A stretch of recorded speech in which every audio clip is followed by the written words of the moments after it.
The company exited to Naspers in 2012. I stayed until 2015, and then I left and I started my another company that is doing data management for e-commerce. But now I have a new project that is focused on sustainable fashion and some fashion tech, which is really exciting for me. And ever since I left the fashion days, I was looking for a project within circular economy or shared economy, something that has a bigger impact and a bigger value, not only with just selling stuff and pushing products through, but just overall to the planet. And so I joined this new project. I'm really excited about it, and yeah, it's called Kool and Konscious. You feel free to go and check it out. Very good. So I can go. First, can you hear me okay? Yeah. Yeah, it's pretty good. So I spent a long time at the Neiman Marcus Group, about 16 years there.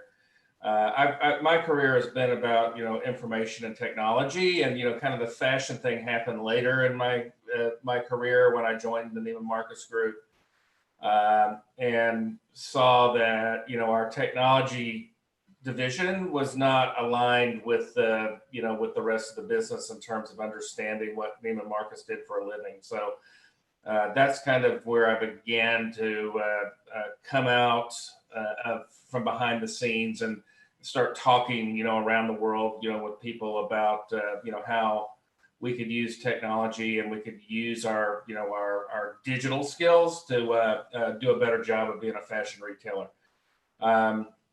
So I founded the Innovation Lab there back in 2012, and really worked to kind of transform how we took our information technology capabilities and applied them to the fashion business.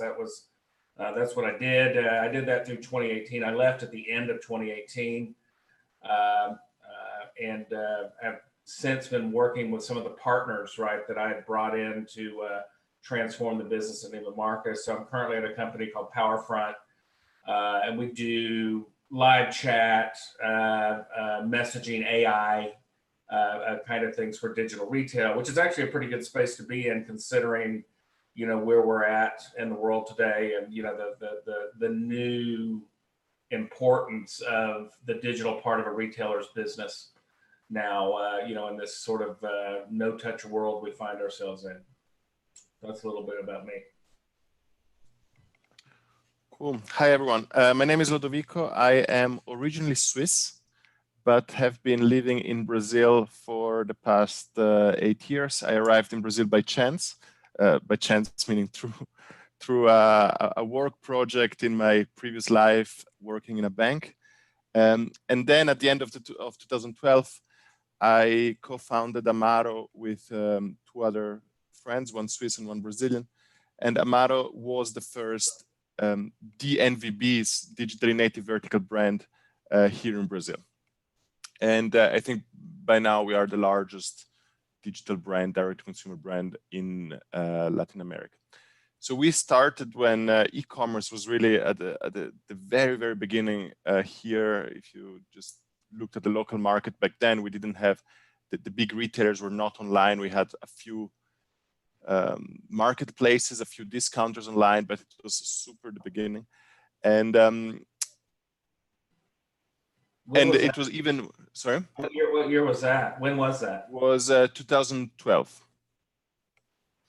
And now it's still the beginning. Like Brazil's e-commerce penetration pre-coronavirus for fashion was 4%. So our business plan was much more that e-commerce would grow following the European and the American path, getting to 15-20% quickly. But it didn't, because here there are many other challenges around logistics, around fraud. People are very much afraid of buying online. They're afraid the sizes don't fit. A lot of other elements that are, I think, were impeding e-commerce to grow very quickly. But this crisis is really accelerating the shift from offline to offline as everywhere else. But here, given that the baseline was much lower, I think the impact of this will be much bigger. And so we started as an online brand in early 2013. And then in 2015, we expanded in the physical world. We opened what we call guide shops. And Scott, as an American, you probably know very well the BONOBOS model of stores with inventory-less stores where customers can try on the products and we ship them home. That's what we adopted also here so that we could have smaller footprint, very nice experience, very good stores, but at a very attractive price points. We have now 13 of those. We had plans to accelerate the physical expansion, but now these are on hold because we want to understand how physical retail will come back in the post-COVID world. What will be the role of the mall? What will be the flow? What also maybe the ideal size of the stores, right? Maybe you need smaller stores, I don't know. That's all to be seen as Brazil comes back. So we are truly omni-channel. I'm sorry, like, isn't it Bonobos concept actually perfect for post-COVID kind of? Exactly, yeah, because so we're actually thinking now, when we reopen the stores, what can we communicate? And this model is really touchless, right? So if you think about this new low-touch economy that we're going to see in the next months, in the next years, until we have a vaccine, I think giving the ability to customer to look at the products, but then we ship to them a fresh product can be really a good value proposition. And before it was an obstacle for conversions in store because people were like afraid it wouldn't get home. And now could really be, I think, a driver actually compared to the competition that have stacks of products in the stores that may not give so much confidence to customers. Super nice. Let me just make sure that I'm recording. Yes, as well. Perfect. And how about, well, Corona is speaking in Brazil, it seems, right? I'm listening to CBN these days, and it seems that, yeah, scenario isn't very promising.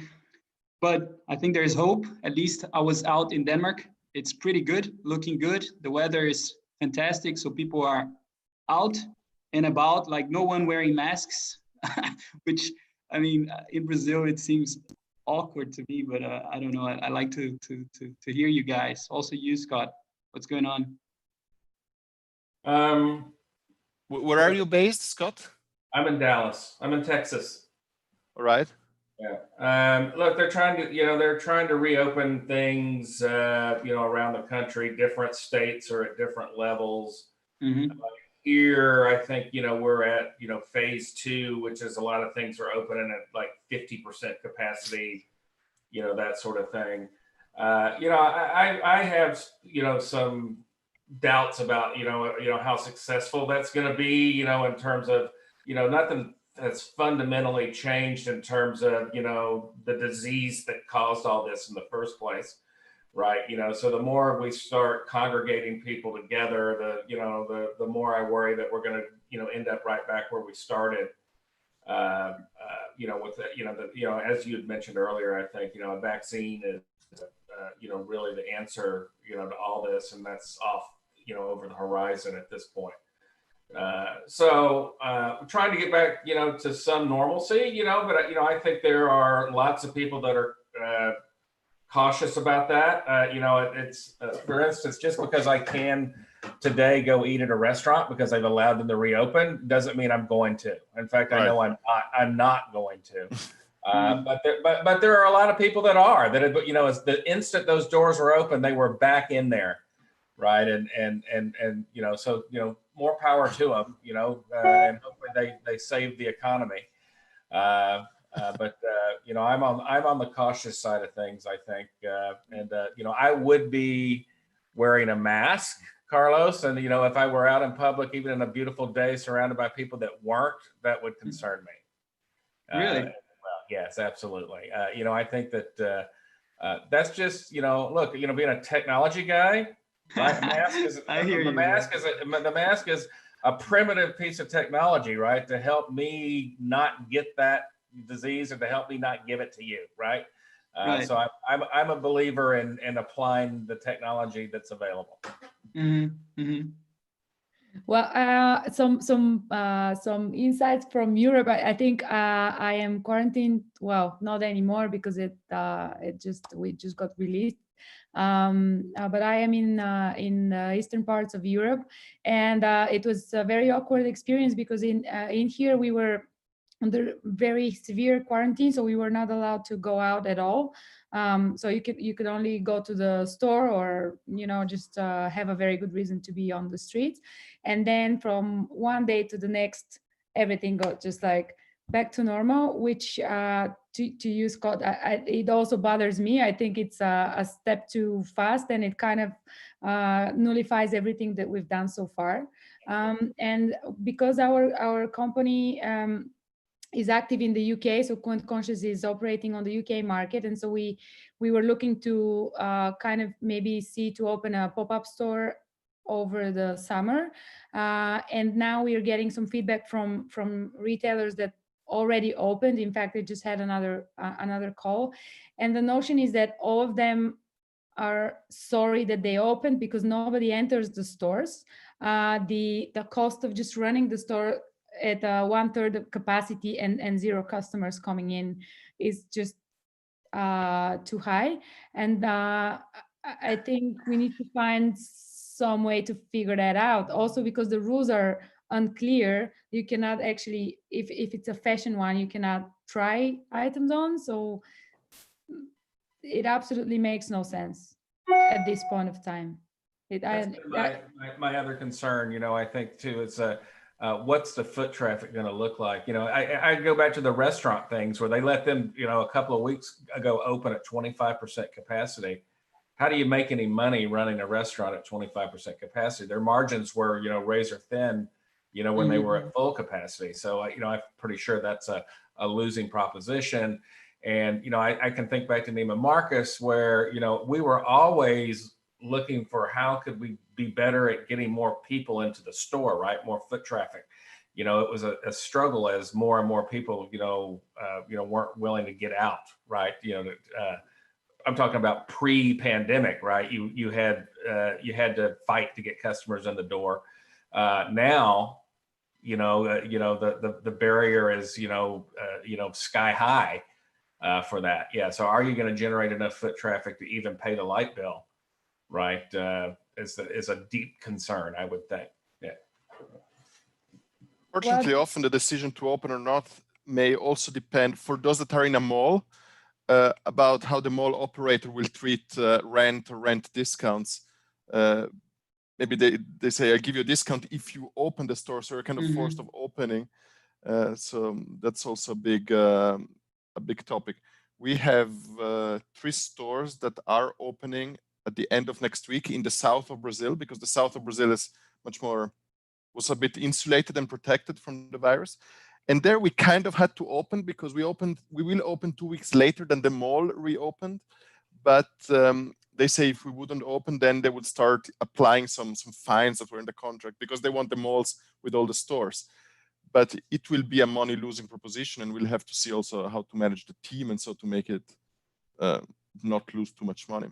That's a big worry, I think, of ours and everybody else. What is the conversation that's happening with the shopping malls now? What part? Well, I have to say, so far until the malls were closed, the mall operator have been surprisingly forthcoming to give very big rent discounts. So what happened is practically they zeroed the rent for April and May. And we only would pay half of how you call it, the shared cost like electricity and security. So a 50% reduction on those costs while the rent was canceled. I think that was very good. What we'll have to see now is as the mall reopen, for sure, revenues will be different for us and for everybody else until Christmas, probably, even next year, I don't know, but it will not be the same. So the rents cannot be the same as before. And I think now it's going to be much more a negotiation because maybe there are sectors that are not impacted at all. The pharmacy in the mall is making exactly as much revenue as before. Or more. Or more. So they should not get the discount. However, the fashion, who is very, very discretionary, a very discretionary category, a high touch category, they will be impacted a lot. So I don't know yet how it's going to turn out. We are ready to go and negotiate with every operator, and yeah, and even potentially close some locations if you don't find a reasonable solution, because unfortunately, like, we all have to survive. But I think that the mall operator in Brazil, they understand very well that they are going to survive only if the retailers inside the mall will survive. Otherwise, there is no traffic, and they're very open to find a solution that works for everybody. Yeah, that's very interesting, because I have other examples with shopping malls that are completely non-open to negotiations, and in fact, they've already started invoicing, even for the month of March, where you have, the half of the month was maybe operational, and they'll do full invoice, and then it was not even a zero rent in Romania, especially. It was not in Bucharest. The Bucharest shopping malls, they were. It's not zero rent. It's just that you're not expected to pay it while the quarantine lasts. But the minute it is over, you get a full invoice for the months that have passed. Very short-sighted. Yeah. I mean, so I'm really curious to see with the retail, like the brick and mortar struggling before COVID. I'm just curious to see how things will work out now after this. Yeah, everybody will have to adjust their expectation, because the mall operator cannot have the same return on his investment as before. Expect everybody to pay and just have half the people in the stores. That's not going to work. Retailers will close, and if retailers close, you're going to start having a negative spiral, because people will not go to the mall, and then it's going to be even worse. But look, sorry. No, I was just going to say that I'm really interested, because I think of all of us, I think Lodovico is the one who's producing something like a physical product. But what happened? Were you ready with your? Did you had something produced before this situation hit?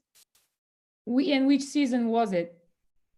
So we are in the winter now in Brazil. It's actually quite cold. I'm wearing a sweater. All of that. People don't think Brazil can be cold. So we were getting into fall, right? So March is like your September, October in the Northern Hemisphere. We were receiving, and we are receiving, jackets and sweaters. We have an own factory that produces about 25% of our goods, and the rest is produced in Brazil and partly imported. Luckily, we have a very short lead time. We have about 8 weeks lead time, so we could cancel a lot of purchase orders. Okay, super. And we do 70% of revenue online, so we are not overstocked, or not too much overstocked. While I know that the physical retailers here in Brazil, they have 80% excess inventory, and that's why we're seeing in the market just a very, very promotional environment throughout, because they have to get rid of what they have in the stores to make space for then the future seasons. What we've been hearing also is that many will just take the winter jackets that are unsold and put them in boxes and use them next season, instead of discounting them now at 50%. I think given that we have a short lead time, we could react quite well to the change in demand.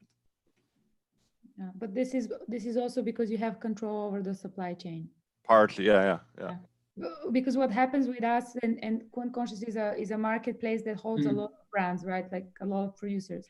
And what happened really extremely quickly was that all the producers, all the brands started canceling orders with the producers. The producers, because the fashion industry is just so fragmented and untransparent, so everybody started canceling back. And so many factories, especially in Turkey or Asia, were heavily affected. Like a very big part of them are out of business or barely surviving. And there was this discussion that is really picking up now, and we will try to be part of it and support it technologically. Is what there needs to be some sort of responsibility on all parties throughout the supply chain, because you would have some of the big producers, let's say Inditex or H&M, who's completely stopped picking up their phones, and these are factories that they are working with for, I don't know, 20 years. And so you cannot expect to push all down, like 100% of the heavyweight, push it to your partner and expect them to survive and come back with the same willingness to work. We should that should be a discussion point during this thing for sure. There's a lot to talk about there, I think. Mm-hmm. Yeah, we are a very small fish, but we know from our suppliers that the big retailers, they just stopped paying. They sent an email and they say, hi, the next payment will be only starting in July. That's it, no discussion about it. Wow. And they don't care because they're so big, right? So they don't care if they receive a notification or a letter or so. While we try to do a plan with all of our suppliers where, like, the more they're dependent on us, the more we create the payment plan that could support them, like halfway, right? We never left anything unpaid, but we maybe rediscussed the terms. But looking at the dependency they have on us, because you also don't want to be the one creating a series of bankruptcies along the supply chain. Yeah. Otherwise, the industry will never come back. Be right back. All right. Yeah, exactly. So what several companies are trying to do now is kind of, there is a lot of notion around the use of blockchain in fashion tech, which wasn't very welcomed, I think, just because people had other things to do. Like it was not, it was never a priority. But I think now that this thing happened, all the little links in the supply chain, they want to be visible simply because they want to have responsibility all the way through the supply chain. And you can only have that if you are on the map, right? If somebody knows that you exist. And so I think now people and companies are opening much more to accepting some sort of technology that will put them on the map of any product's production, and just make it. And from this point, I think this COVID thing will have an immense positive impact on the industry as a whole. I think this conversation is just gonna have to change, because even Nike's, and as you said, they simply sent an email out and that was it. And these are companies who can survive months of lockdown. Super interesting insights already. Cool.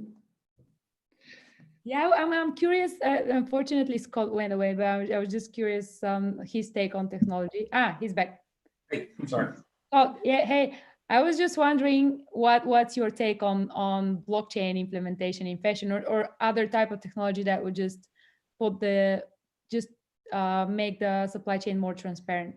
Yeah, look, I in my role at PowerFront, I haven't had a lot of opportunity to think about blockchain, but before I joined them, that was kind of top of mind.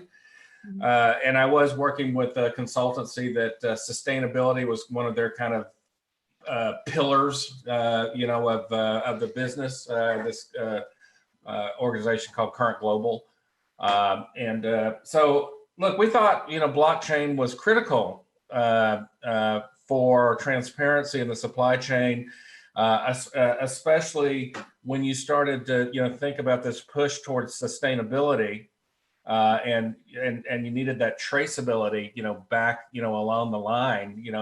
Blockchain solves that problem, right? Yes. So we thought it was a hot topic, and spent a lot of time discussing it, with kind of the retailers we were consulting with.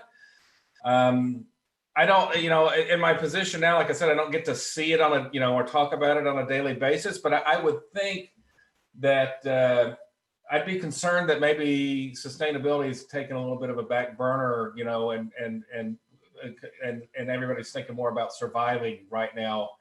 And sustainability is convenient. If it's convenient, they're doing it, and if it's not, maybe they're not putting an emphasis on it.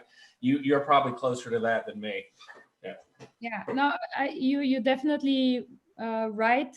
But on the other hand, I think there are couple of different layers of this conversation. So definitely the bigger companies who are actually the only ones who can bring some sort of sustainability at scale, because you need the scale to make it affordable and commercial.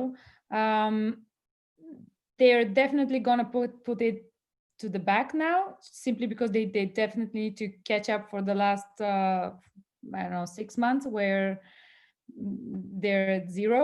But that aside, I think there is a change, and we discussed this while you were gone. I think there's a change in the supply chain understanding of their importance and how they want to be part of of this chain.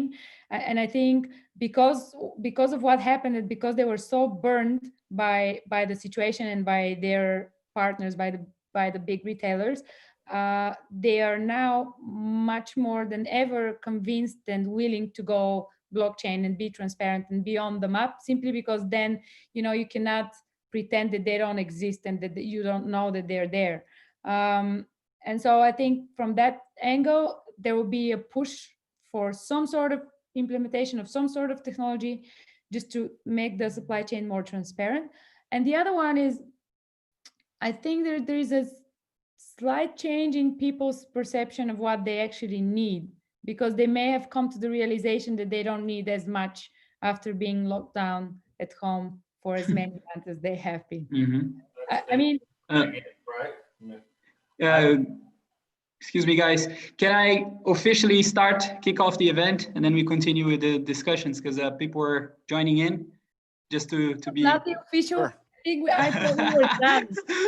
Do we have a check? We go live. We're going live now.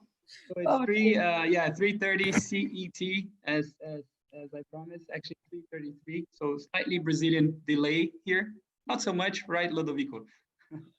But everyone. Brazilian. What's the threshold? What's the Brazilian delay? No, we are always on time here. I'm Swiss. Lodovico is Swiss, so. Okay. So hey everyone, thanks very much for joining in. Thank you very much to all these brilliant speakers here. We have a brilliant bunch of people joining these Evolve Talks. Firstly, I'd like to start off by saying thank you to Divante, who's a very large software house in Poland. Tom Karvatka and his team, they made it all possible as well. And to Sander, who convinced Lodovico to join this talk, Sander from Adyen. And yeah, basically we are joined today by leading experts, very respected professionals in the retail and fashion arena. They pretty much they made their careers in fashion. Lodovico, you will introduce yourself because you said it was odds to appear in Brazil. But today we're going to be discussing the future of fashion in a post-COVID society. And I want to really pick your brains on the impact that COVID had in your businesses, how consumer behavior is being transformed and shaped. What are the trends in technology, society? Eva, you probably have a lot of interesting takes as well there. How supply chain is going to be transformed, less dependency from China. Please, I have a pledge for that to happen. I think that has to happen. Government should intervene. That's my opinion as well. And yeah, the future of fashion commerce in general. So basically, I always start my interviews with the same good old questions, the big picture. I would ask you guys to introduce yourselves and we jump into the conversation. Who's first? I can go. So I'm Scott Emmons. I am sitting in my home in Dallas, Texas, is where I'm broadcasting from today. I spent a long time at the Neiman Marcus Group, which is, how I think, I earned an invitation to, come and hang out with you guys today, was that role. I was there for 16 years. I started out there as an IT guy and evolved into a fashion and technology guy over those years, including I founded the their innovation lab in 2012 and started, a campaign to bring technology to bear to help our fashion experts and our team of of luxury retailers do an even better job of that, and to resonate with both brick and mortar customers and digital customers at the Neiman Marcus Group. I left there at the end of 2018. And today I am working with a company called PowerFront, which is about digital customer engagement and about bringing a face-to-face physical kind of retail experience to digital shopping. That's kind of what we do. Yeah. Thank you. Thank you, Scott. Hi, everyone. My name is Lodovico. I am originally from Switzerland, from the Italian part of Switzerland, where I grew up, and then I started a very traditional career for Switzerland in banking before I moved to Brazil at the end of 2012 to start this new adventure, and where I co-founded Amaro with two other friends. Amaro was Brazil's first DNVB, digitally native vertical brand. And now we are most likely the largest digital brand in Latin America. So we are on one hand lucky in this crisis because most of our revenue comes from e-commerce, and we're seeing really the boom of e-commerce finally happening here in Brazil, in Brazilian fashion. On the other hand, we are as impacted as many others because we are an omni-channel brand. We do run 13 physical stores. We call them guide shops, where customers can go see the products, try the products, and then we would ship the products at home. And they have been closed for the past 2 months, without any perspective to opening it. And yes, and I think as a digital brand, we in a very, very traditional market that is Brazil, in a very traditional industry, we're trying here to innovate a lot, to push the boundaries of how the customer experience is, both in terms of products, but also in terms of digital customer experience, customer service, very fast logistics, etc. That are all elements to support, I think, more e-commerce penetration, many happy customers, and a lot of returning customers here in Brazil. I hope I can bring some maybe perspective from emerging markets that's a little bit different than what's happening in the US and Europe. And also now we are at the epicenter of the coronavirus. So it's impacting us quite a lot. And it would be interesting then to discuss with the others also how they're seeing the recovery happening elsewhere. Hi, everyone. My name is Eva. I've been involved in building digital products for the last 15 years. I was part of the founding team of Fashion Days, which is a big fashion marketplace in Central and Eastern Europe. It was sold to Naspers in 2012, and I stayed with the company until 2015. And in the meantime, I started another company. But then in 2019, I was looking to join project with doing something with sustainability or circular economy, and this is how I co-founded the current company called Kool and Konscious. It's a sustainable fashion marketplace operating in the UK, and now looking to expand to the US. And so it's very interesting timing for us, because we launched our company in the beginning of 2020, focusing around sustainability and educating customers on what conscious fashion was. And we, just before the kickoff of this event, we were discussing with Scott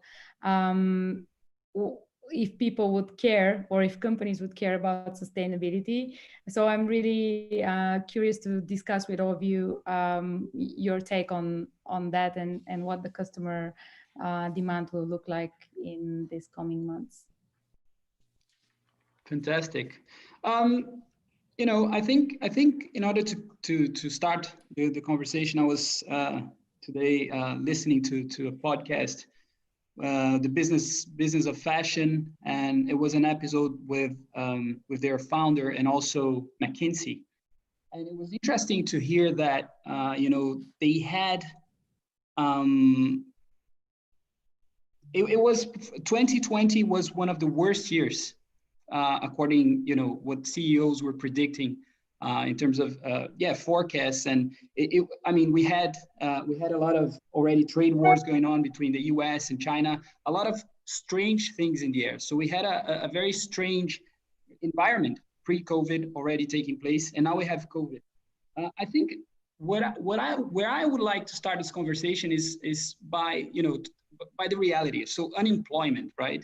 Unemployment has I mean, at least in the US, what we hear, 22 million, according to what I read last from Washington Post. In Brazil, I think I was talking to my dad today, another 4 million officially unemployed. So all in all, you have 16 million unemployed. We can talk a lot about cool stuff and technology, but if there's not enough people earning money, so there's no consumption. So I like to start this conversation by the unemployment subject, and how is it, how is it affecting your business? What's going on in each one of the regions? Well, maybe taking you mentioned Brazil, taking the emerging markets perspective. We are coming out in Brazil already from a very deep recession around 2015, 16, 17, and a very, very weak economic recovery. People were very optimistic at the beginning of the year. So we could see the retailers posting 7, 8, 9, 10% same-store sales until February, early March, which was good. And then the crisis hit with an already high unemployment rate. And then you can discuss, because in Brazil there's already there is a lot of informality, so it's actually even higher, the real unemployment rate. So of course this will impact a lot. I think this will impact especially those brands that have medium to high price points, where people will naturally trade down from those. We are more in a mass market segment, maybe like upper mass market, but still mass, and may take advantage. But for sure, like affordable luxury and luxury will be heavily impacted, because like salaries will come down and a lot here in the country. Also, contrary to Europe, where governments have been supporting companies through loans, right, credits, and Kurzarbeit in Germany, these good schemes that allowed to maintain employment. In our country, and I think in the US as well, the system is a little bit different, and companies had to let go people after the stores were closed for a long time, because there's no way to support them. The government didn't really put money into the system. And yes, of course, we are very much afraid, because ours is a discretionary category, and being discretionary, if the economy doesn't work well, people will consume less and will consume differently. Maybe they will not buy very disposable items, and this goes back to the sustainability topic that we were talking before with Eva. They may buy longer term items, right? Products that are not meant for one occasion, but products that may be a little bit more expensive, but maybe can be used in multiple occasions or for a longer time. So the consumption pattern will change a lot as we come out of the crisis.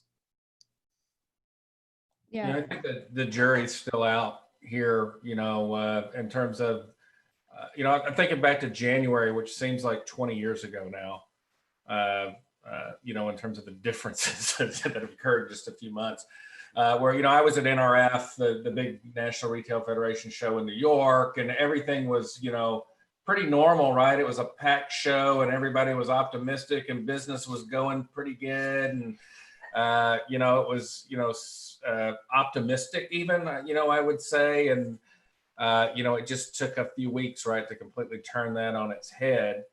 As we're talking about fashion and luxury, which is, the part of the retail business I've been involved in, you're right, it is discretionary. And not only, if we're all in quarantine, you have to ask, what is the purpose of fashion and luxury? How much of a need is there? I mean, I suppose there's the purists that love it and, are going to try to obtain it no matter what, right? But, that's not a big enough percentage probably to sustain the business, to be honest.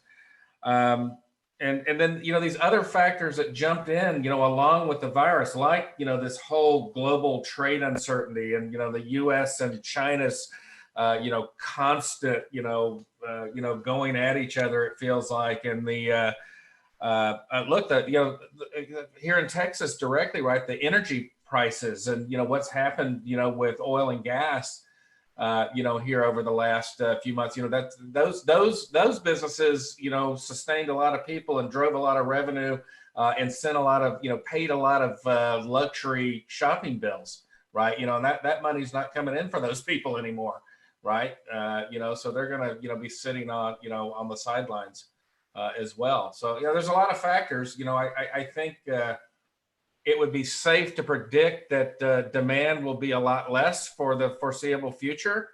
But, there's a lot we don't know. There's, it's still evolving right in front of our eyes. So yeah, I agree. It's hard to have a sentence what's going to happen. For us, for example, we sensed it almost immediately. So almost immediately after lockdown, the sales went dramatically down. However, some of the verticals in fashion have killed it, like all the sweatshirts and loungewear and, the things that you need to be comfortable at home. Those guys are hitting great numbers at the moment still. So somebody's going to benefit. I mean, fashion is fashion, like it depends on the occasion. But going back to what Lodovico said, I was just thinking, because sometimes we go and we buy, especially as, women, we go and buy occasional wear where you just use it once. And so I think this may actually have a very positive impact on the rental industry, because especially in the UK, there's a couple of companies now obviously struggling because there is not a lot of occasions at the moment. But I think just going forward, people will want to be spending less and less on one-time off items, and they would want to rather go rent them from their peers. There's a company called Her. They're doing peer-to-peer rental, and there's another company, I can't recall their name, where they would just buy a lot of luxury goods, similar to Rent the Runway in the US, and you can just rent it for a wedding and then give it back. So I'm really curious how it's going to affect all those models. But that said, definitely the unemployment is expected to spike even in Europe, even with all the support from the states. I think the UK now expanded their furlough scheme, which is, the scheme where employees stay at home and the state covers a big portion of their salary. They extended it for another 4 months, which is, kind of great for the economy and for people, because they are at least calmer that they have another 4 months runway with some income, which is great. But there is I read, especially for the DACH region, that the unemployment rate, which there was never high, that they're expecting to hit some really, really high numbers, like in the like 20% type of, where it's always an insignificant amount normally. Well, the other thing to consider here too on the U.S., right, is that there has been some government help. The PPP loan program, for instance, there is a significant kind of monthly increase in unemployment benefits, that are underwritten by the federal government. And, the PPP stuff is, companies would be starting to come to the end of that very soon. It was just an 8-week window. And I believe the government subsidies on unemployment end in July, so just a little over a month away. And then you're really going to start to, I think, see what the impact of having such a large number of unemployed folks are going to be on the economy, right? Which how can you think it's going to be anything other than a huge drag, right, on it? And you look at what the stock market's doing and compare it to what you see is happening out there in the job market and the business, and you just wonder what's the disconnect here. It's just kind of everything is askew right now. Mic drop. Yeah. Poof. Nice. And so in Denmark, we have about 568 deaths, 11 cases still going on, but only 2% of these cases are critical. And I think we were talking before about how the consumer behavior is going to be transformed. I think you and Eva, Lodovico, touching on the point that, you know, people might be a little bit more reticent to go into shops and so on. What's your take on that?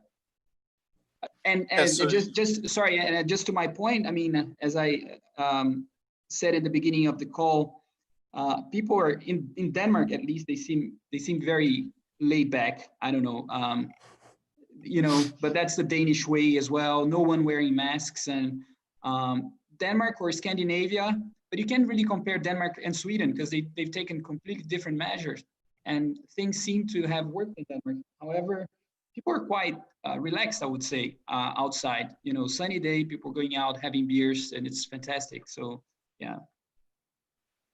I think the behavior of people will be quite It's highly correlated by Yeah. how the country was impacted. So if I speak with my friends in Italy, they still see the scars, right, that this happened. So they're behaving much more carefully. We in Brazil, we are now at the epicenter of the coronavirus. We are probably, the cases you reported are way less than it is, because there is huge under notification problem and lack of testing, even more than the States, right? Given we are in an emerging markets, and only grave cases are tested. So we think that the consumer behavior in retail will be will come back very slowly. We'll see a shift to online, a massive shift to online. E-commerce was very low here in Brazil, and we're gonna come out of this with probably 2-3 times higher e-commerce penetration, and that's gonna stick. Like, people will not go back to their offices, right? So you can see that happening. Tech companies especially are now being much more open to a remote or a mixed way of working, partly remote, partly at home. This will also impact the way where you spend your time, how you go to the malls, and where you spend your money. So here we see still a very slow recovery. I have no data points because nothing is open yet in the physical space. I only have online data points, and they're good, luckily. And I'm actually very curious to hear how countries that already slightly recovered, like Europe especially, how they are coming back in terms of retail. Yeah, well, as we spoke earlier, I think the markets are starting to slowly, you know, open, and brick and mortar starts to slowly open. But the unclear regulation and just this uncertainty with people, I think the shops that are already open, at least this is the feedback that we're getting, the shops that are already open, they work under such a low capacity that they wish they weren't open, because the cost of running the shops at the moment is so high. The foot traffic is very little, and people are just not entering shops and not buying at all. And still you cannot, you know, certain costs you cannot cut. So they would rather they'd rather stay closed. And this we see that also not only with the brick and mortar shows, but also with other businesses. And just the simplest example is our PR agency in London, who is on furlough for the past 3 months. And our initial negotiation with them was like, we said, look, we are experiencing, you know, a decrease in sales because we are in this affordable luxury segment, and just a brand new brand launching on a huge market. And so we've asked for just negotiating a different fee. And what they said is that they'd prefer to not service us at all. So we just put pause on our contract for the coming months, because it would be more expensive for them to actually, even more expensive to service us than before. So they've canceled completely. But that said, I think people are looking into different models and starting to to figure out ways. And I think what you guys are doing with the Bonobo concept, I think now it kind of seems perfect, because you would have this very curated space where only a limited amount of people will go in at a schedule, maybe, I don't know, and then you can actually take care of the environment and address people's fears. On the other hand, as I said, here in Sofia, where I am, when the lockdown was released, things went back to normal incredibly fast. So it's still not released in the UK as it is here. And I don't know how people will react in the UK, but here everything is just crazily back to normal. Like, people are in the restaurants and they're in the shops, and it's like as if they never lived. So Good. Yeah. Hopefully it's good. We're seeing the same thing here. I think as things open up, you do see lots of sort of reports on the news, and as you get out and about to do your grocery shopping or whatever it is you have to do, there's a lot of people out moving around and doing stuff, and a lot of pent-up demand. But I think that the concern, and we discussed this earlier, right before the broadcast started, right, is that nothing's really necessarily fundamentally changed about why we went into lockdown in the first place, right? So the deep concern, and the media is happy to echo this constantly, is that we're just going to end up right back where we were, with this sudden rush to return to normalcy. While Carlos, it's wonderful that on a beautiful sunny day everybody's running around in Denmark with no mask, what's the long-term results of that, right? The fact is, we are in a new normal. Are folks going to adapt to the new normal? Or are we going to put ourselves back into trouble to try to rush back to the old normal? Actually, there is a lot of talk now in the sustainable fashion kind of segment, where people claim that it's a great opportunity. Well, it is a great opportunity for people to rethink their purchasing habits and just go to a more conscious way of living generally. But I think that's a little bit of an illusion we'd like to kind of throw out there in the space. I think it takes much more than that to change consumer behavior. And even if the games of the rules of brick and mortar game change, that's not going to change the need of people to buy. Maybe they're not going to buy what they used to buy before, but they're still going to go out there and buy much more than they actually need.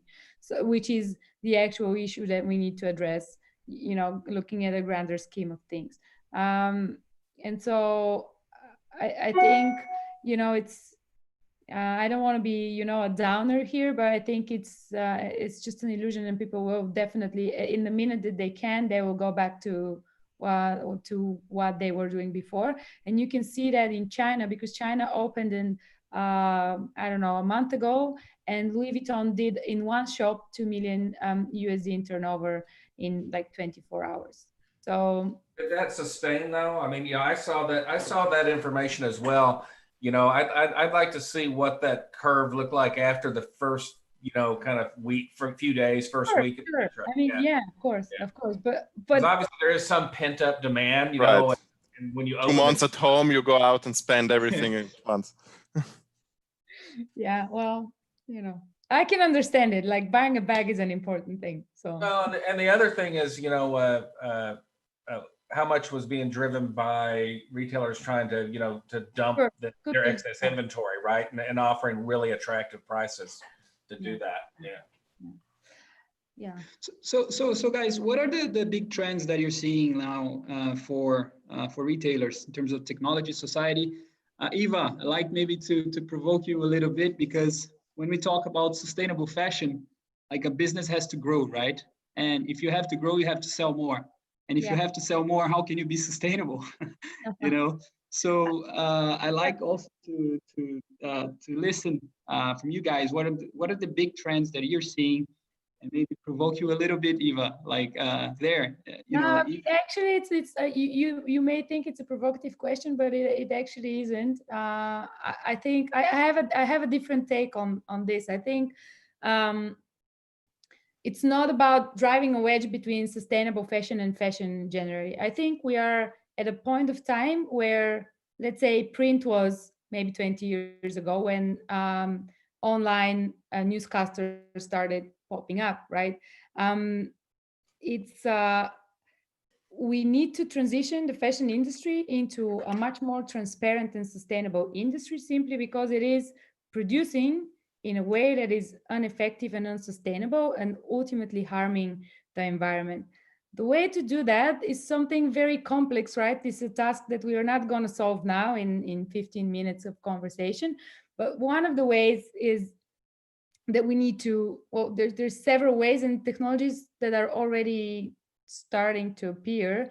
One is to make the supply chain more transparent. And what we were talking just before we started, we were having this private conversation, is that right now with COVID, we had an interesting phenomenon where the big retailers just pulled the plug on their supply chain.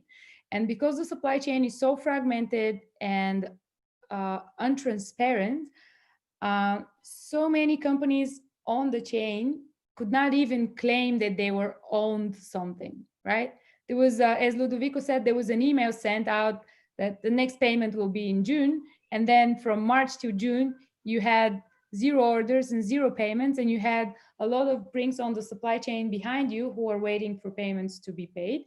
And so this needs to change. And I think it's really a great opportunity for companies now. And when, like a couple of months ago, if you go to a producer or a factory or a fabrics manufacturer and talk to them about the blockchain, they'll just laugh at you. It's not on the agenda. It's not part of their business. But now they realize why it is important that this blockchain technology becomes part of their business, because that's going to put them on the map. It's going to put them there as part of the supply chain. And you can no longer pretend that they don't exist, because they are provenly on the supply chain. So that's one way to go about it. And the other one, like generally, I think it is important to start thinking about circularity in materials and circularity in the way we design. For example, I don't want to bore you with facts, but just a brief, a handful of them. So for example, it's very difficult. There is almost 0 recycling in fashion. The reason for that is that it's very expensive to recycle, and the result of what you get after the recycling is very cheap. So there is no business case in that. So when we think about recycling in fashion, we may, imagine that something is recycled, or you bought something made of plastic bottles, great. But recycling in fashion makes zero business sense. For example, if you buy a leather jacket and the leather jacket has zippers on it, there is no way for this to be recycled, because it's so expensive to remove the zipper from the leather, like take them apart. So nobody bothers, right? And even if leather is a biodegradable natural product,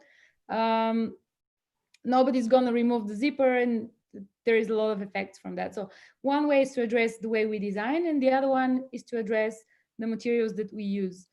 The most recyclable material is polyester, which is heavily found in items that we wear. The problem with that is that in the minute that you wash it, it emits microplastics, and they go into the sea. There is so many researches coming out now that these microplastics are found now in deep sea creatures, in about 50% of the deep sea creatures.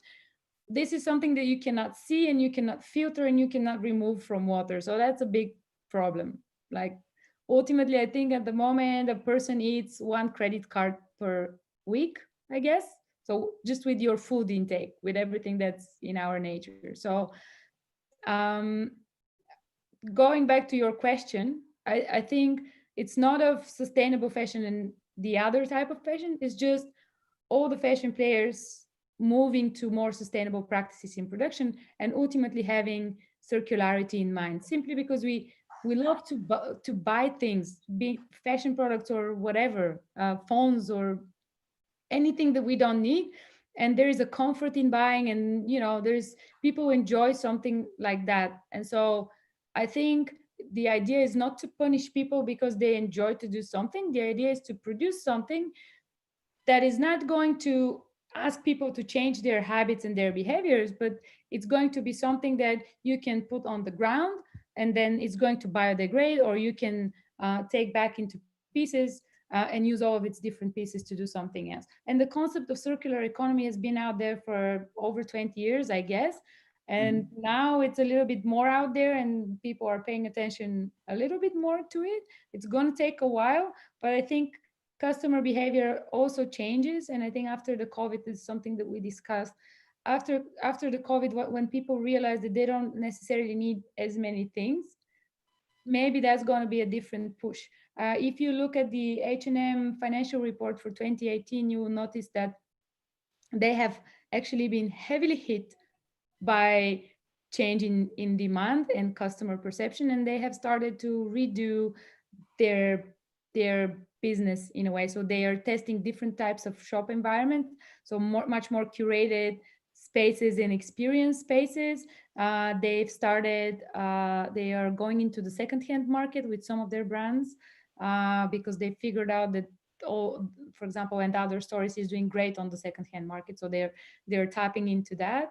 And they're launching different concepts because people are now saying to one of the fast fashion giants that they're not anymore interested in fast fashion, because 20% drop in sales is a massive thing for a company this size. So I mean, just to jump in first quickly, I think that all the things you just talked about in terms of the reasons why sustainability are important and desirable, none of that's changed, right? They're all still good reasons to do it. I suspect that there is probably a tendency to put some of those efforts on hold in terms of thinking more about survivability and not sustainability right now. And how am I going to continue going forward as a business? And if sustainability is not a key part of what's going to keep me in business, then I'm probably not thinking about that right now. Sure.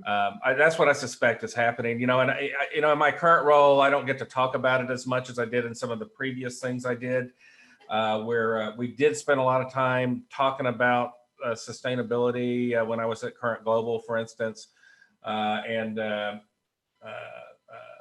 we're working with retailers and brands and how they could improve the traceability and transparency of the supply chain. Now, in my current role, I just don't get to do it as much. I did note in our Q&A that someone had asked earlier, could you name any companies already utilizing blockchain technology for their supply chain? And I'd throw that one your way, Eva, since you seem to be closer to it. I'm sorry, I didn't hear the last thing. Someone had asked early, and it's on our Q&A board here for this Zoom meeting. If you had any good examples of companies utilizing blockchain technology, in their supply chain today. Sure. Well, there are a couple of companies. Provenance is one who are introducing this technology, and whoever is interested can go to their website and just see who is on using their technology. And there is another one. They're not utilizing blockchain, but a different type of technology. It's called EON, EON. Also a great company shedding some light into the supply chain. And then there's two other models. There is a company called Supply Compass, and what they're doing is they're helping companies build supply chain from scratch that is fully transparent. So they would find the design facility, and then the production facility, and then the sourcing of materials, and they will link them together for any given company or customer. but there is another, so most of the companies who have transparent supply chains are direct to consumer, I assume, as Amaro, right? Direct to consumer companies who have hold of their supply chain. For example, there is a company called Down Jeans. They have their own factory in Vietnam, and so they are very transparent about their supply chain. But the reason they can be is simply because they know exactly where they produce, and that's easy when you are a direct to consumer brand and you have maybe a very little variety in type of products. It gets a little bit more, it gets a little bit harder when you are Nike or H&M at your massive scale, where you have, you know, maybe the first tier of your suppliers and maybe the second, but then you just don't know. And it's not because you don't want to know, it's just because some of the factories would never tell you who they're working with, and with all the efforts out there, these are massive structures, and so it's going to take a while for those to be, and it needs to come from the lower brings up, not from the top down, because the top down effort has been performed for many years now, for over a decade, and with a very mixed results. If I may add a few things around sustainability, a lot of times it seems that these projects are very complex and expensive to implement for companies if we go about reviewing the supply chain, different materials, recycling. However, there are a few things that I think brands can do at quite low cost that also have an impact by using technology. One example that we just recently did last year is we moved all our pattern making operations to 3D pattern making. So we used to develop 3 physical prototypes per product that we would produce. You try it on the model and then you change and you produce another one. Now we reduce that to 1 physical prototype. So we save 2 physical prototypes per products because we do this on a 3D model. This allows much better collaboration with suppliers, allows a lot of savings in terms of wasted fabrics and just transporting of patterns, right, of prototypes back and forth. So that's, I think, an easy example of how, of course, the impact is small, but if everybody would stop doing a lot of prototypes, can also have an impact. Another one is digital showrooms for wholesalers. A lot of brands still work with this very traditional approach of doing a wholesale showroom and then produce a ton of prototypes. Buyers go there and look at them. I think there's a lot of money and fabrics to be saved by just moving showrooms online, make them more agile, quicker, and also more sustainable, so that buyers select products there and then the products are produced only afterwards. So I think there are lots of ways of merging technology and innovation and sustainability to be both cheaper and sustainable at the same time. Yeah, sorry. Just a quick one, because I've been watching like a lot of lives. There's a company in Brazil doing a brilliant work there called XP. They're doing some brilliant stuff, and they were talking about the like for fashion brands in Brazil, everything used to be imported, and so they are predicting that this is going probably to be the year or next year for fashion, for Brazilians consuming fashion in Brazil, because the air traffic is just going to be lower. Like you're not going to travel so much to China, or and then on top of that, I'd like to also ask you guys about the future of fast fashion. So how are you seeing consumers now behave in terms of local brands consuming stuff from their own country opposed to how things used to be, and fast fashion? These are two very maybe different questions, but let me take the first. Brazil is a famously high tax country. It's one of the worst countries in the world in terms of import taxes and the tax complexity. This means that at higher level of society, luxury brands, it's cheaper to buy them in Europe, in Miami, than in Brazil. This people will travel less, will consume more here, but this is only impacting, I think, like the upper levels of society. The mass market has been local and will continue to be local. But I think there may be a trend of local consumption in general, in terms of consumer becoming more conscious. This will drive more local consumption of local brands and also more local supply chains. Mm-hmm. On fast fashion, I think I disagree a little bit. Often people say fast fashion is dead. I think it depends on what's the definition of fast fashion. If the definition of fast fashion is cheap disposable products, yes, that may not be the case. But if the definition of fast fashion is a very agile supply chain that is able to quickly react to changes in demand, both in terms of volume and styles, it's here to stay, is actually going to increase. For our next season, we're going to reduce our lead times further down to 6 weeks because we don't know. We don't know consumer demand. We don't know what consumer will be looking for in terms of styles. If people will stay more at home, if people will travel, we go to the beach, we don't know. So the shorter we can do our supply chain, the better we can react, and we can prevent to have a lot of waste, running around the market and having to sell discounts. This doesn't mean, though, that you have to do cheap disposable products. So we are a fast fashion brand in terms of operations, and we want to be even faster because I think that's the way to be sustainable also, because you don't have waste and you react quickly. I completely agree. Actually, I think we need to distinguish between what we call fast fashion. And when we say fast fashion, we actually mean cheap disposable products that come in heaps. But there is a huge benefit in fast fashion in terms of fast in operation and fast dispatch, because it allows you to do small batches of things, reduce waste, and waste is a huge issue in fashion. It's one of the bigger problems, that it just generates a lot of trash, of unused items. And so I think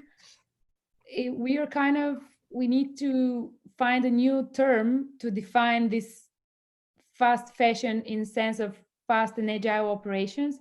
I was talking to the sustainability head of ASOS, and those guys are, also approaching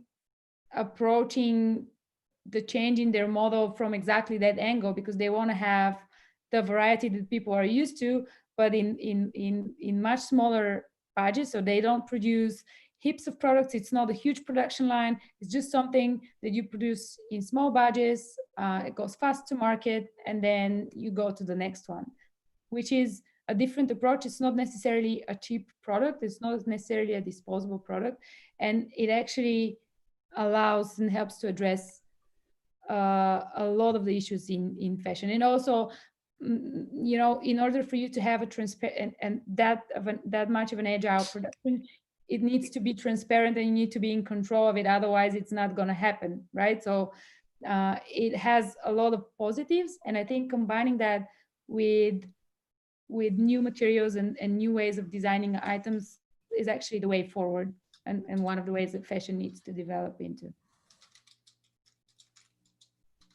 Perfect. Yeah, I like to ask you also about the story of the future then. And Scott, I think you have maybe some ideas there as well, especially with the masks and how consumers are becoming more cautious. Maybe that's the word. Well, there's a lot. There's definitely a lot of room for innovation there, isn't there? And that's going to require some experimentation. I think that retailers are probably going to have to try, some approaches, and some aren't going to work, and some are, going to resonate. We don't know what that landscape fully looks like yet.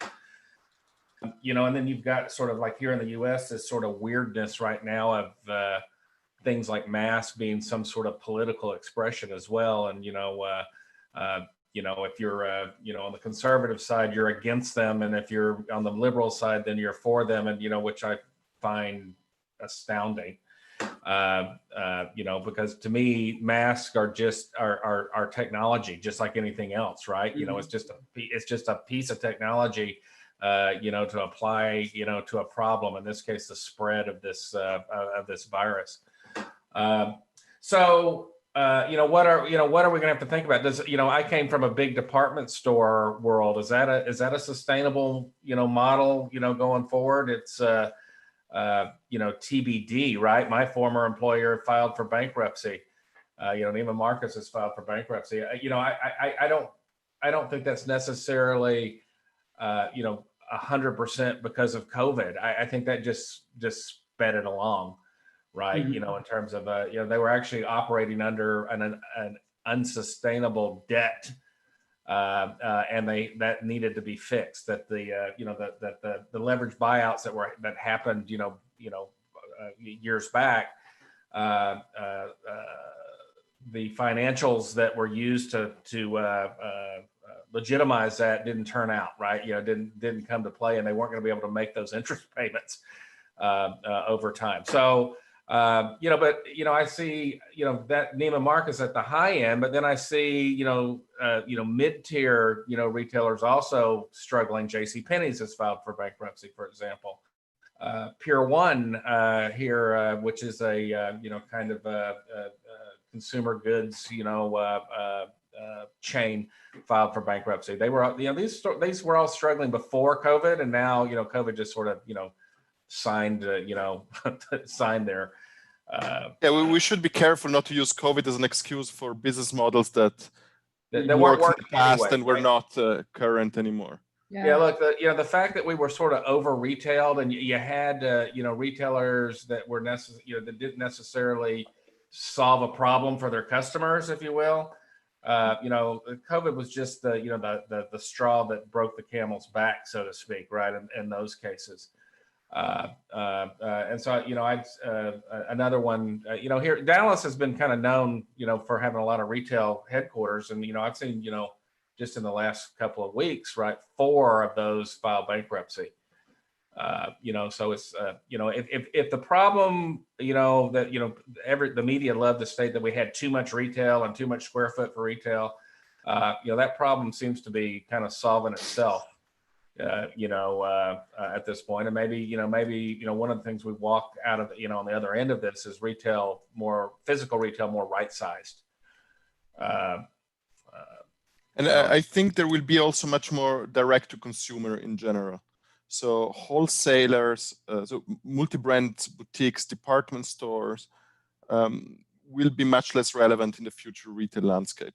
Well, I would go back to that supply chain discussion for a moment, and say that, when the H&Ms and the other, big retailers of the world just stopped answering their phones, to their supply chain because they were, their stores were closed and they weren't going to, place any orders or do any business. They broke a lot of those relationships, I think, in that process. And those guys, just once again, where it's about survival, are certainly going to go, around these guys and go direct to the consumer. They all, have families to feed as well, right? You don't just turn that off at the other end of this. Once those relationships are established, that probably, has a continuing impact, right, on the business, even when the pandemic is not a part of the equation. Yeah, absolutely. Very nice. Very nice. Amaro, Lodovico, I'm just sorry. Can I ask a question? Please. I was wondering, how are you guys doing with, what is the delivery look like the delivery process, especially the last mile, and has that changed now under the COVID circumstances? So Brazil is a huge country. In proportions, Brazil goes from Portugal to Russia, if you would overlay it in Europe. So it is a huge country with a lot of complexity. Since we started our business, we fought a lot to deliver very fast in the main cities, especially Sao Paulo and Rio de Janeiro, because our competitor is not another online store, but is rather the street side store in the customer city. So we have to be very fast to be convenient. We deliver in Sao Paulo same day to practically potentially 10 million people can receive same day. and in other cities next day. We managed to maintain this. We are seeing a lot of issues further away from Sao Paulo. So in the northeast of Brazil, it's taking longer to deliver because there are much less flights going there. So we used a lot of belly cargo of planes, and then there are no planes. So it's taking longer to get to places where air transport was being used. Wherever we use street transport, so cars and motorboys, we managed to maintain the quick delivery times.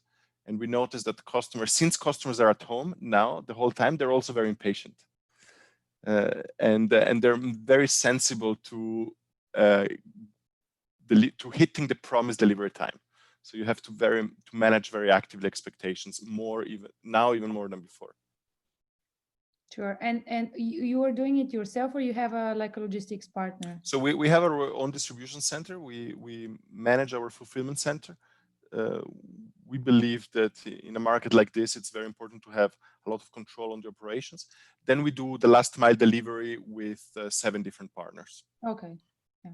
What's the payment type in Brazil? What customers pay by card? It's about 70% credit cards, and 30% a thing called boleto, which is like a payment slip. It's like an invoice at the end. You have to pay that in your online banking, and then when we receive payment confirmation, we send you the invoice. Okay. The first time I went to Romania, it's have you ever heard of COD, cash on delivery?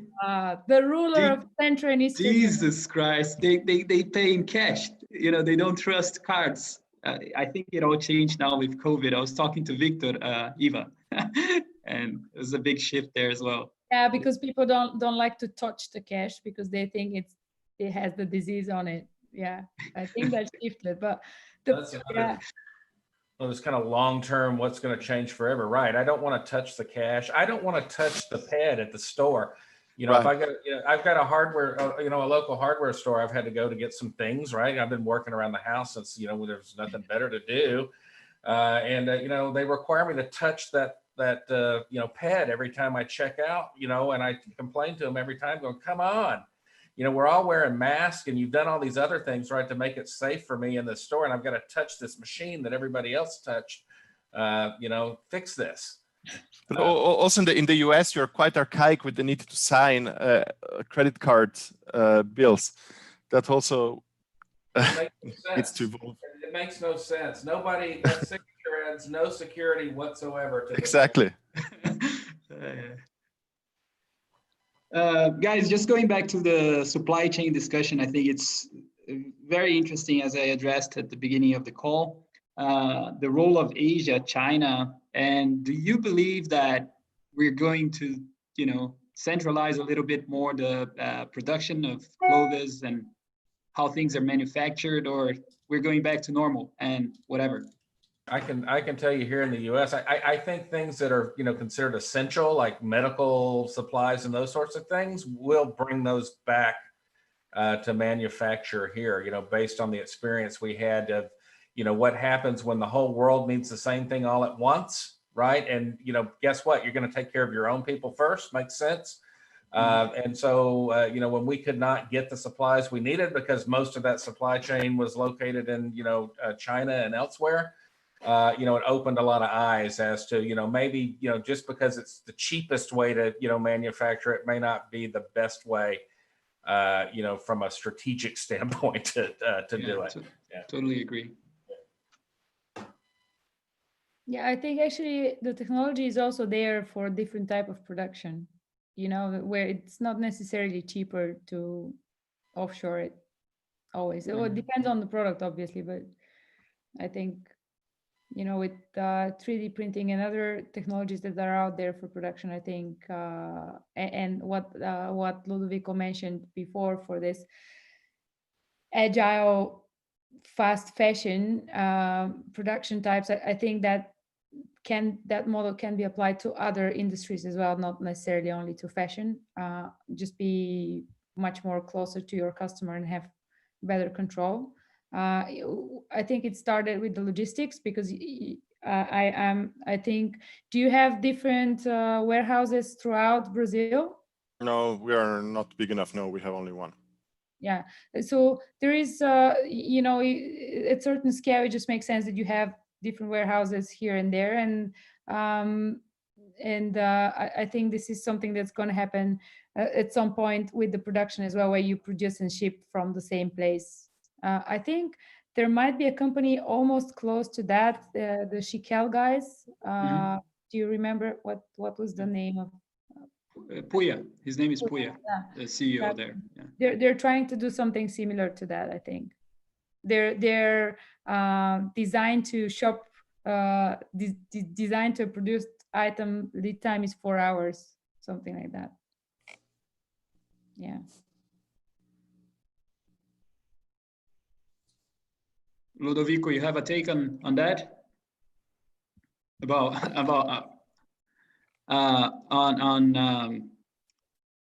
On the supply chain? Well, the supply chain here, it's a little bit different, I think, than in Europe and the States, because Brazil has always had a very large part of national local manufacturing due to the high import taxes. So I think this is just bound to increase for a few reasons. One is macroeconomics. The Brazilian real has lost a lot of ground in the past months, so it's really expensive to produce in China now. And the other one is also the need of agility, right? You want to be able to react faster. There are certain products that are simply impossible to do here. I don't know, winter jackets, for example. And hence we will still rely on an international supply chain. But I think actually one of the projects we're doing now is to open up more local suppliers here in Brazil, exactly to be able to be more flexible on the supply chain. And yeah, one issue is that raw materials is still not local. So even though the supply chain may be local, the raw material comes from abroad. So we'll have to find a way to manage that and adapt it. Perfect. I think we're about to wrap up really onto an hour. I'd like to open to some questions for our audience as well, and see if you guys would like to interact with our speakers. It's a unique chance, not every day that we have this opportunity.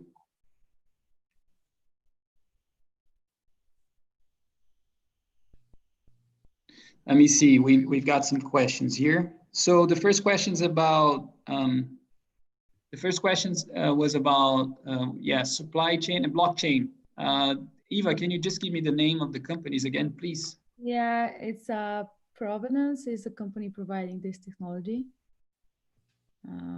Provenance.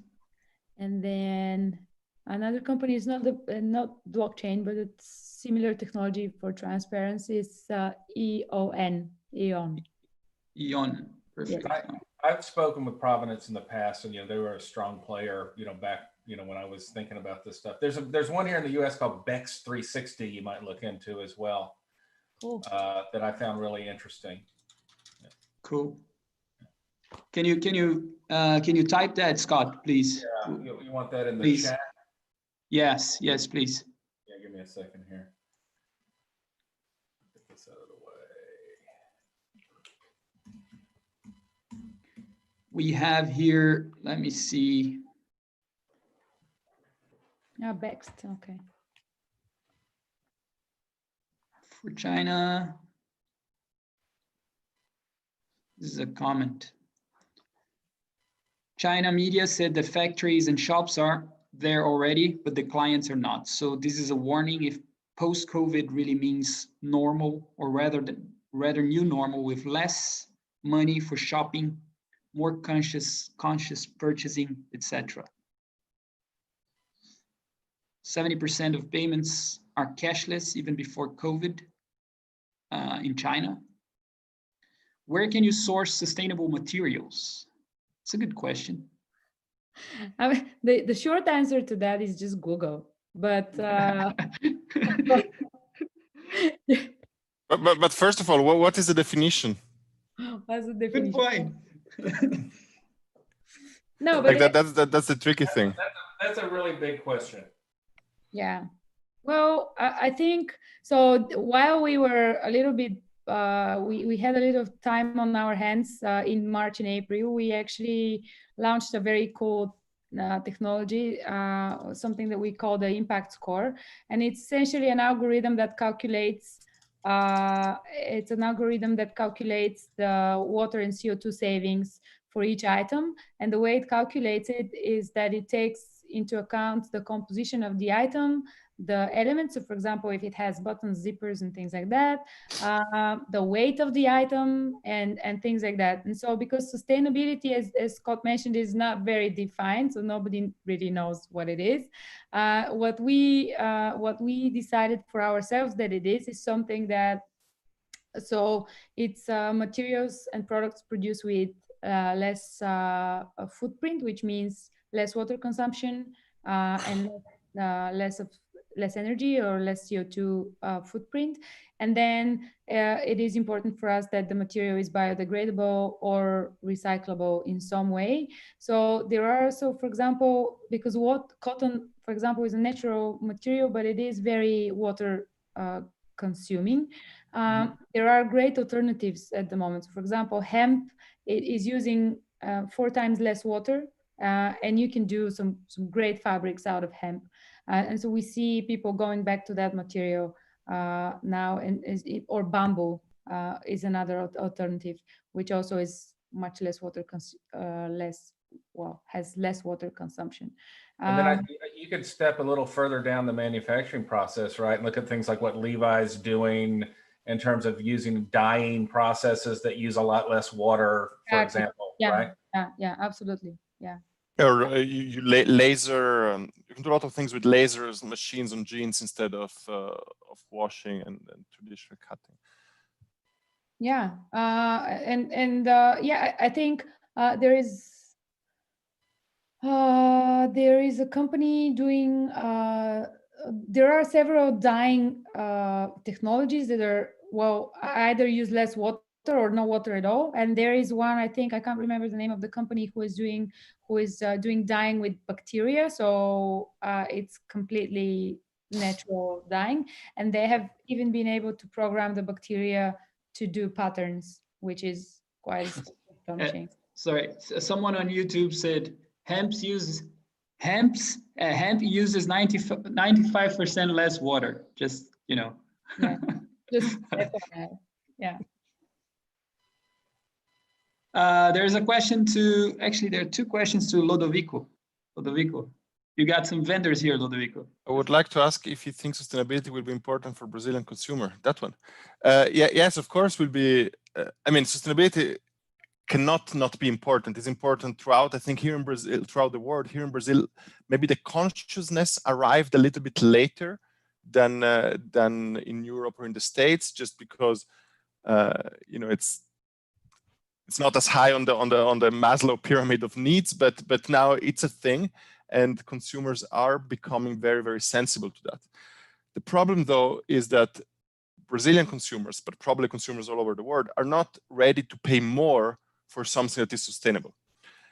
So it's our obligation as companies to try to adapt our supply chains to become better over time without charging the consumer. So this is challenging because you cannot do it overnight, right? Fabrics, we were talking about fabrics just now, and there are fabrics that have the same price and you can substitute. There are other fabrics that are simply much more expensive. Yeah. So there we'll have to have a plan, and what we're doing ourselves is we mapped all the fabrics we use, and we mapped what can be substituted at no cost or low cost impact, and what will take longer.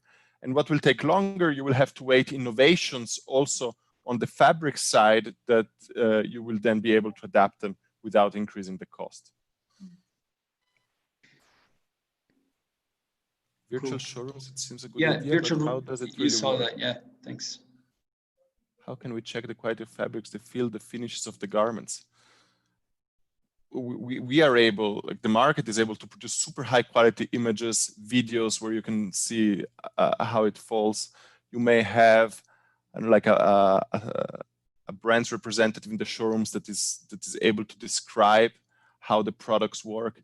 At the end, we'll just have to have a different mindset, right? Consumer also in Europe or I think in the UK is 30% fashion e-commerce. At the beginning, everybody was wondering how they could buy online without seeing the fabrics, and now they're buying 30% of fashion online. So I think buyers will also have to change a little bit their approach and their mindset to be able to become more digital. Who knows what's the future of runway shows, right? Maybe runway shows will become digital as well.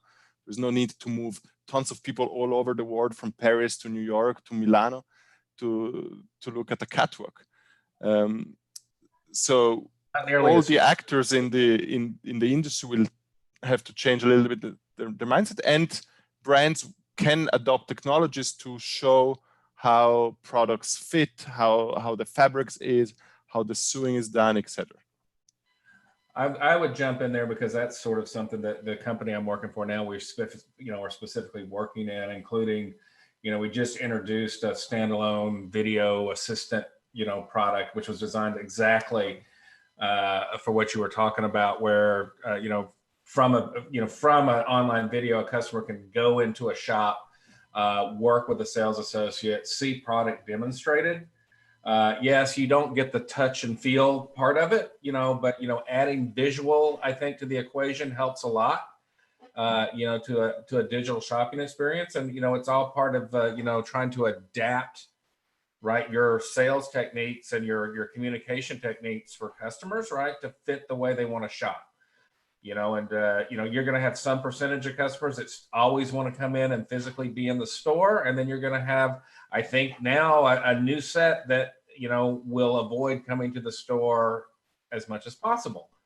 I mean, I think I fall into that category, at the moment. I would rather just have it sent to my doorstep.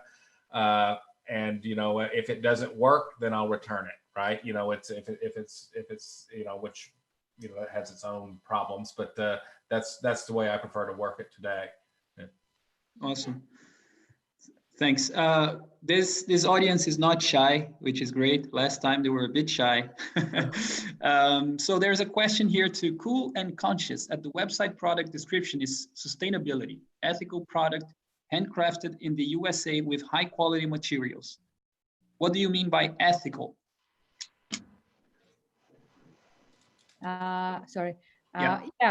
By ethical, we mean, ethically means that we know the people who have produced them and they have been paid normal wage, and the items have been produced in an environment that's not life-threatening, because that's another issue in the fashion industry.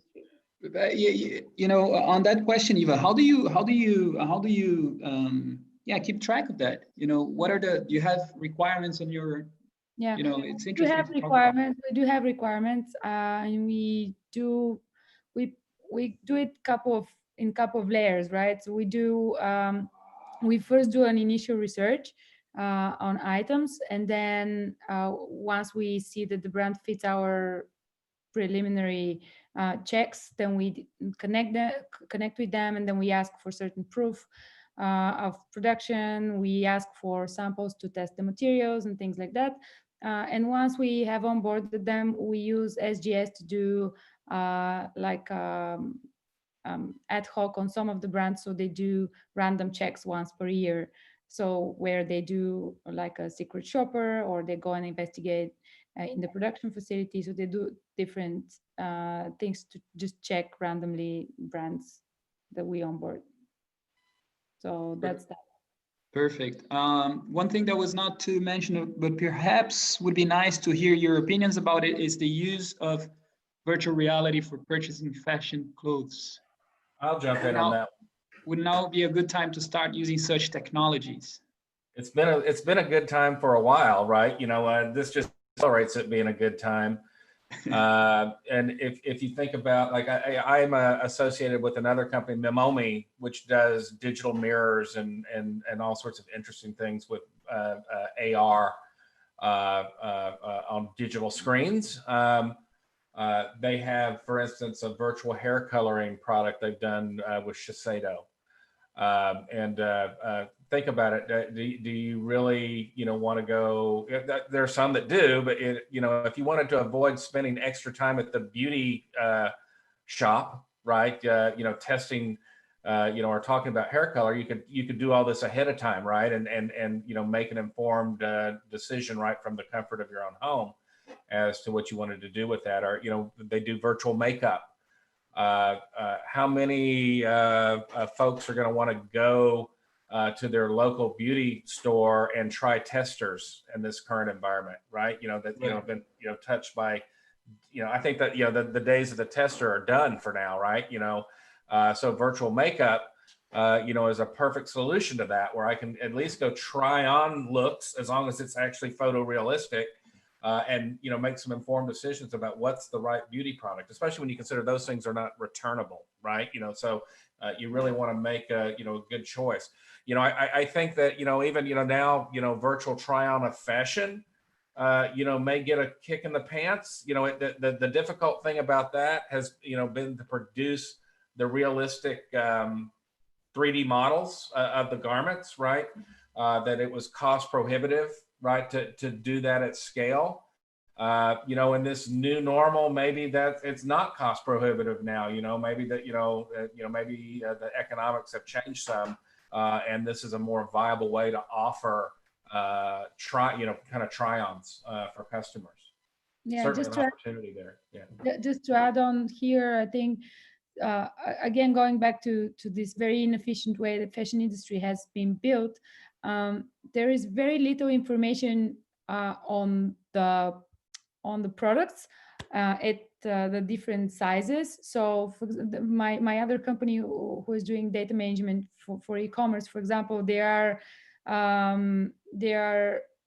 fixing data streams and adding attributes for items. And in fashion, you almost never have the full information. So going to virtual reality and creating a perfect fit scenario where you can see how an item looks on you requires for the algorithm to actually have enough information on the model, all of its sizes and its composition, so it can actually render a reality close kind of a picture. And so this is also another issue that we need to start addressing, because this data is just not there. I'm curious to ask you all, sorry, we're about to wrap up, but curious to ask you all about the pace of digital transformation, as we've all been talking about. You're all talking about innovation now. Ludovico, I want to hear from you. What are you doing in terms of? I mean, you're a digital native brand. How are you innovating at this time? Because I think you are, but it's also interesting to see what our other companies are doing. Right? They stood still for a long time.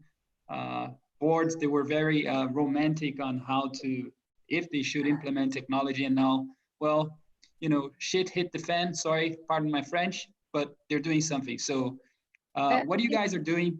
Yeah, go on. I was just going to say that I think this question should go also to Scott. Oh, absolutely. Yeah, no, I think we talked about supply chain technology like 3D prototyping, pattern making. So on the consumer side, I think we do what everybody else is doing. We try. I mean, we've been very digitally minded since the beginning. So everything is designed around shopping on a smartphone, right? We design things to fit on a smartphone, to work very well here. We designed the customer experience to be extremely digital. What's interesting is what I've seen other brands doing. So what happened in the past 3 months is that the companies accelerated like they've never done before all the digital projects that they had. So we've seen companies like very traditional retailers coming up with WhatsApp sales, like WhatsApp-based sales, drive-through. They changed their stores to become drive-through locations. So they're like dark stores, dark kitchens, and the consumer buys online and then drives in front of the stores and picks up. What else I've seen? So ship from store, things that you maybe abroad are very classical, but ship from store. So all the store network became a distribution center. So by doing that, you reduce a lot the shipping cost and increase the inventory availability, because practically all your assortment is now available regardless of where it is stored. Well, a lot of things these are harder to grasp for a consumer, but a lot of things maybe around data and prediction of using prediction algorithm along the merchandise planning process, so that you can design and develop and produce the right amount of products based on a prediction algorithm that brands. We are doing that, and I know some others are working that. Very interestingly, there were still retailers that had no clue who their customer was. Like that, the online customer was a separate registration than the offline customers. So they had no overarching vision of the customer. And traditional brands are now putting a lot of effort in creating this like really one perspective of the customer, so that they can know much more who their customer is, communicate with them one-to-one in a personalized manner, and and take much better action to serve that customer. So this is a few things we've seen in the traditional space. We've been doing that, so it's natural, but we've seen traditional retailers moving in these directions.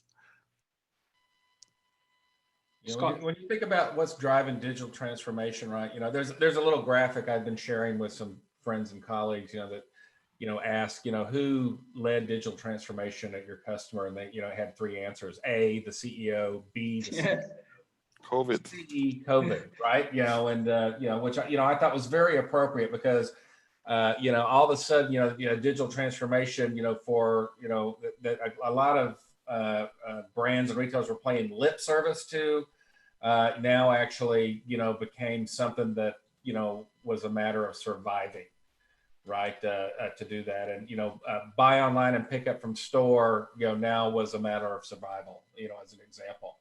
I would say that some of that was driven by the necessity of COVID-19, and was certainly driven by the customers now actually wanting that service. The fact is that just because you offered buy online, pick up on store was not necessarily meant that the majority of your customers wanted to actually do that pre-pandemic, right? The current situation is what's driven those to be actually sustainable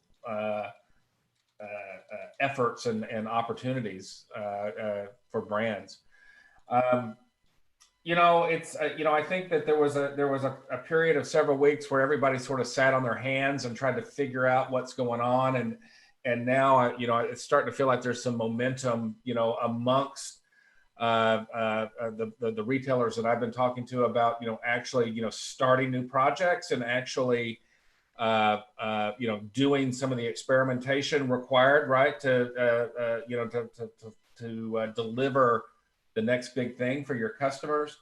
I saw a comment in the chat section where someone said, it requires a lot of constant experiment. I agreed with requires a lot of constant experimentation. The way I always called it was you had to kiss a lot of frogs, right? To get to the prince, right? To get to the thing that was really going to resonate with your customers. And it's really not digital transformation now. It's a symbiosis that's required to run a business today. And it's not physical commerce versus digital commerce. It's just commerce. We've been saying that for a while, and the pandemic has just driven that home, right? Any different way you can touch a customer and resonate with that customer is important, and digital is a huge part of it now. It was growing fast, and it's going to grow even faster now. Yeah, I couldn't agree more. I think there's nothing much to say. I've always been very astonished when companies that I've worked with say, okay, I have one team that is doing the e-commerce and a different team that's doing the other type of commerce, and they're on two different P&Ls, and they are like two different channels, and they are competing with one another. And I don't know where this thinking comes from, but ultimately, I think this changes now much more than ever, and people start to see that they can actually benefit from just having a more integrated approach towards how they communicate with customers and where they sell. Yeah, I think on that point, there's something very interesting about your position, Lodovico, because you're the COO and CFO, right? So it somehow shows like a different organizational structure. Like, Well, in a startup, people right. have many Is that it? Is C's, that why? many C's, but they don't really reflect anything. It just evolves like that. Well, but it's a 400 people startup, and isn't it? Yeah, we're startups in our hearts and minds. No, but we have many people also because we have a factory and a distribution center. Otherwise, the team would be much smaller. But yes, so I think you can often have what Eva was saying, right, about digital business. We've seen cases where companies have, like, there is like revenue targets for the head of e-commerce and then for the stores, and then they fight with each other to maintain the customers, and then they want to share the customers because the two divisions are fighting. It doesn't work. It will never work like that. You have to find ways where the two businesses, the two channels work together to create even more sales than fight amongst each other to keep the customers. I lived that personally at Neiman's. You know, when I joined them, you know, in the early 2000s, those two businesses, and Neiman Marcus was a very early adopter of e-commerce. You know, they launched their website in like 1998, so they were very early. But those businesses were completely separate when I joined that company, with a completely separate P&L, a completely different set of buyers and staff that dealt with those businesses, and they didn't talk to each other. You know, it more or less just shared the same name, right? You know, to be quite honest. And it was set in stone that it would always be that way. It would never change. That's what I was told when I joined. And that was all lies, because they saw the writing on the wall. When omni-channel began a thing everybody was talking about, and they eventually saw what the logic of that was, and folded all those teams together and combined those teams. Where they were using shared resources and shared buyers and all those things, and it all worked a lot better when they went to that model. It was the right thing to do, and it continues to be the right thing to do in terms of my friend Steve Dennis likes to call it harmonized retail, right? It's not a channel. It's all just different touch points for your customer. Yeah. Fantastic. We're gonna wrap up. There's a final question. Any advice for small brands starting out? Well, Eva, I think you started a few businesses. yes, I'm gonna go with this one. So it depends what kind of business you're in, but in terms of technology, I'm a huge fan of off-the-shelf technology. I like to use things that are, I think when you're starting off as a small brand, it makes, for example, if you want to go into e-commerce, it makes absolutely no sense to develop a platform on your own. There is a zillion platforms that are out there available for you at one click, and instead of wasting time to build your own proprietary technology that you don't even know what kind of technology you need at that point of time, you can just go use something, get out there, meet your customer, understand if you have actually a business case or not, and then if you have a business case, when you know your business case and you start growing, then you can have a much better idea what kind of technology you need. So my only advice is just be very quick and don't overthink things, and get out there, and start doing things, and the market will react. And if you have the right formula, if you have the right product, you will find your way through. I think that's the advice I have. It's a great point. There's the number of kind of off-the-shelf tools that are there are amazing, right? Today, my PowerFront, as an example, not a startup really anymore. They've been around for a while, but it's definitely not a startup. But 100% virtual, right? I've got 100 employees around the world, and Zoom is our office, right? Yeah. And the systems that we use to support that business are primarily except for our own core technology that we offer to our customers are off the shelf sort of systems that are very easily replaceable when something better comes along. Yeah. Perfect. Perfect. All right. So I think that was it. You have all been fantastic. I really appreciate what you've done here today, sharing your wisdom, letting everybody evolve a little bit. That's the name of the new project. So thank you all, guys. Thank you. Thanks very much. Thank you. Thank you very much. Thank you. Yeah. Good thank luck you to all everyone. who attended. Yeah. All the best. Stay safe, and we'll be in touch. All right. Bye. Cheers, Cheers. guys. Bye-bye. Bye. Bye. Thank you.